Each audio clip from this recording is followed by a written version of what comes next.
Hi all, Pankaj here. So in this video we're going to learn about triggers. So before we begin about triggers, let's understand what trigger actually is. So trigger is like a automation tool, or you may call it automation code, which executes before a DML statement executes or after a DML statement executes. It executes only in two scenarios: before the DML statement executes or after the DML statement executes. And the DML statements are insert, update, delete and undelete. So that is what trigger is in a short and crisp. Okay, and also you could read the definition here, which is trigger is an automation code or tool that executes either before or after the execution of DML statements.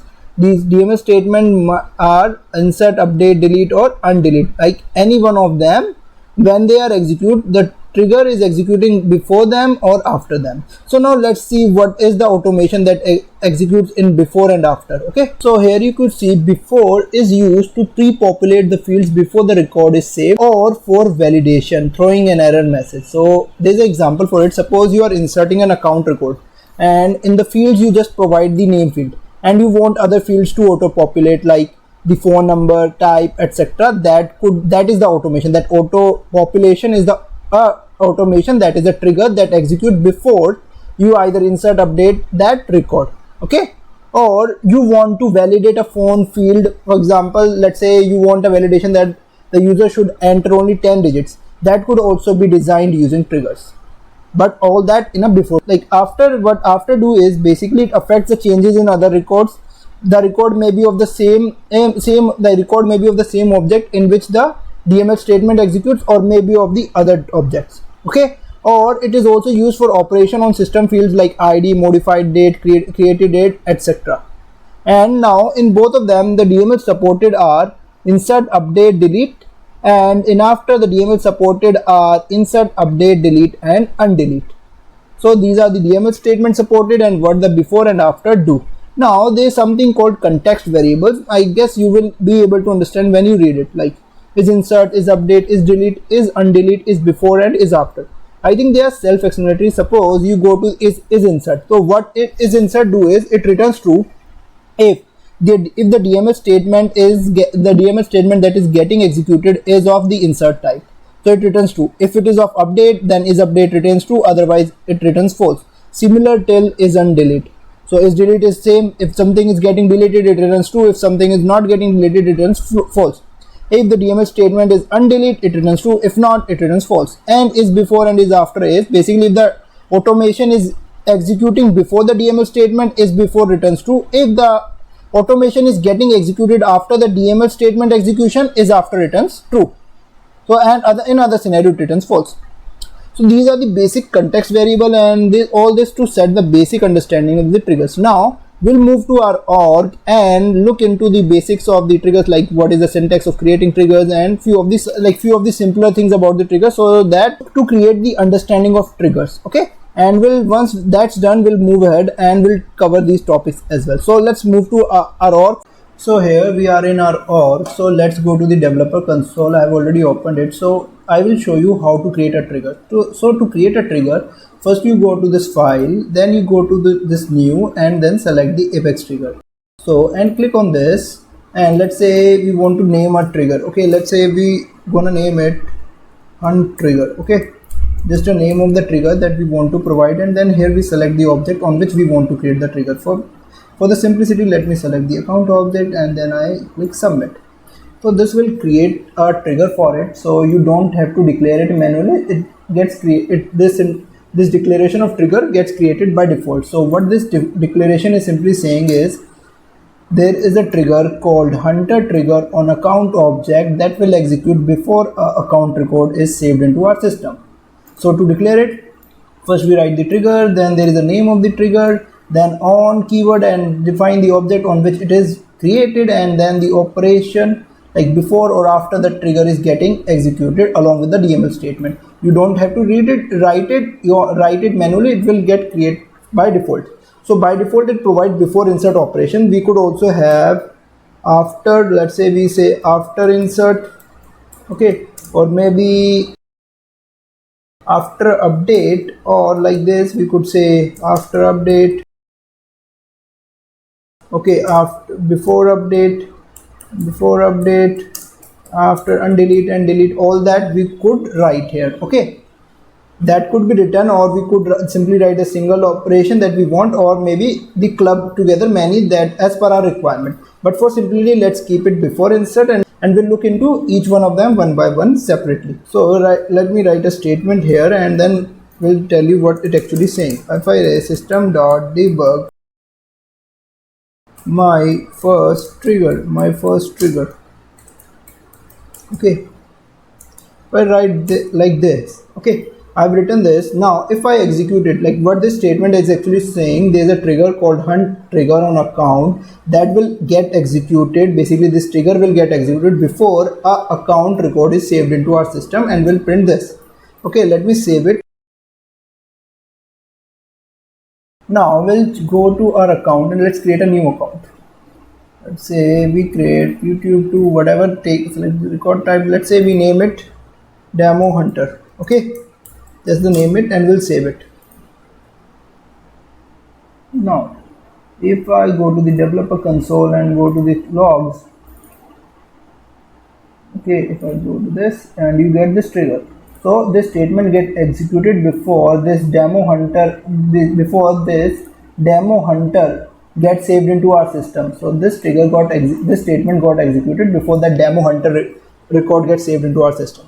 Now to check it whether it's executing before or after, what we could do is, remember the context variable that I just shown you. So what I say, if trigger dot is let's say is after, if it is after, then it execute the statement this system dot debug getting executed after the record is saved.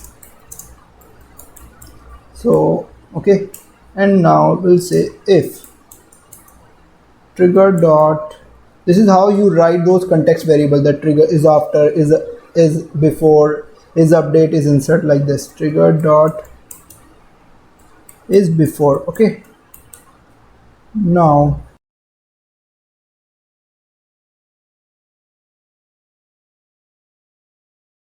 we'll just save it. Okay, since this trigger is before insert, so this is false, so it will not enter into this, it will just print this statement. Okay, let's say getting before. Okay, let me change this statement here. We'll say getting executed before record is saved. Before record is saved.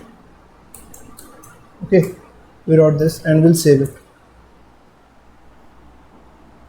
Okay, this is before insert, so let me create another record. Okay, let's say we create another account object, oh sorry, record of account object. Let's say demo hunter 2.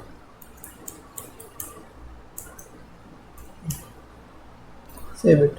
Okay, now since this record is like this trigger is before insert, so on inserting that record, so this statement should execute before it is before record, because the trigger is before, so this statement is true and it will get executed. So if we go to the logs and go to debug only, we'll check getting executed before the record is saved. Okay, that is when it is executing. Now if I add before update as well in this. Okay, now since that both are true, is no sorry, I am going to write here after insert, sorry for that. Okay, if I write after insert, now both of them are present, so this statement will get executed, though it is true, but since the before part will execute first, so this statement will get print first and then this will get print. This will also help you understand whether something is getting executed before or not. Okay, so if I save it and execute, and let's say we create another record, so it got saved. Now we create another record. Okay, let's say we create demo hunter 3. Let's say we create demo hunter 3, and you will see the difference between them as well. So if I go to the developer console and go to the logs, debug only, getting executed before record is saved is getting executed first, because the logic that is going to execute before the save is in the statement. That is why it is getting executed first. So I guess this will help you understand the difference, that this statement is getting executed before the record is saved, and this is getting saved, this is getting executed after the record is saved. So we have seen in this is before and is after. Okay, now let's say we talk about before update and after update. Okay, before update and after update as well, so you also check these things as well. Okay, now we got, now let's say we save update something. Okay, we go to here, let's say we update this demo hunter 2. Okay, let's say we add here phone, let's say we add phone, so we are updating it. Okay, so if I go here again, I should have changed the statement to the getting executed after the record is updated. Okay, but no issue, we just have to check the logic. So again you see, this is getting executed before that record is updated, and this is getting executed after the record is updated. Though the logic of this statement, as you could see here, is written first, but something that executes before the update operation will be executed first, so that's why it got printed first again here. Okay, now let's say we talk about before delete and after delete. Okay, before delete and after delete. So we wrote this and let's say save it. So it got saved. So now we go here and let's say we delete this record. Let's say we delete demo hunter 3. Okay, so that got deleted. Now we go to the logs again, and now this is something that got executed before the record is deleted, so it is here, and this is getting executed after the record is deleted. Now let's say we talk about undelete. Okay, so hope it's clear. So there's little change in undelete. Let me close these logs files. Okay, so in undelete, before is not supported, so for undelete operation we need to do after delete. Okay, since after is supported, this statement is not going to execute anyway. Okay, when we save it, okay, let's say getting executed after record is undeleted. Okay, and this statement will not get executed anyway, so we'll not change it. So this is for your understanding. Okay, now how do we undelete something? So to do that, let me save it. Now to undelete something, here's something called recycle. If you go to these arrows and type recycle, okay, recycle bin, you go here, and now we deleted demo hunter 3, so it will be here. So we select it and we restore it. So on restoring, that statement will execute, so we'll restore it. So we restored it. Okay, I have written after delete. I have to write after undelete. Okay, let's say we write undelete. Sorry for that, that's a mistake on me. Undelete, after undelete. Okay, now we saved it. Okay, now you will see the thing. So we'll go to recycle bin again. There's a account, so let's say we restore this now. So we restored it. Now we'll go to the logs, and this is the current log, so we'll go open here and you will see the magic. Getting executed after the record is undeleted. Since before is not supported anyway, it's not going to execute this statement. If I write before here, you will see that it will give us error, before undelete. Okay, as you could see, usage before undelete is not supported because before is not supported with undelete. Okay, so this is just the basic overview of all the operations and how the trigger is working.